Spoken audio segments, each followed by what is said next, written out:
ও WhatsApp guys, এসে গেলাম আমাদের পুরো ফুল স্কোয়াড নিয়ে বিয়ার র্যাঙ্ক ম্যাচ পেলেতে। আমরা নেমেছিলাম রাশে, আমাদের ধরে দিয়েছে একতলা একটি বাস। এখন দেখা যাক আমাদের ঝুমকু স্যার কি আমাদেরকে রিভাইভ করতে পারে কিনা। তো তার খেলা দেখতে থাকি, আমরা এনজয় করতে থাকি। দেখা যাক আমাদের ঝুমকু স্যার কী করে আমাদের জন্য। তাদেরকে বলেছিলাম ঝুমকু দিয়ে আমাদের জন্য টোকেন কানেক্ট করে রাখতে, যে আমাদের সাথে সাথে নামিয়ে দিতে পারে। তো সে নেমেছে হলো জঙ্গলের পার, যে আমাদের রিভাইভ দিতে অনেক সময় নিতেছে, সে সাথে সাথে রিভাইভ করতে পারেনি। তো দেখা যাক কী করে। এখনই বল কে মাঠের বাইরে চলে যাবে না মাঠেই থাকবে, দেখা যাক। মাঠের খেলা মাঠেই দেখতে থাকি আমরা।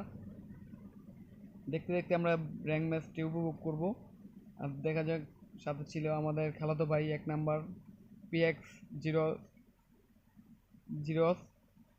আর ছিল হলো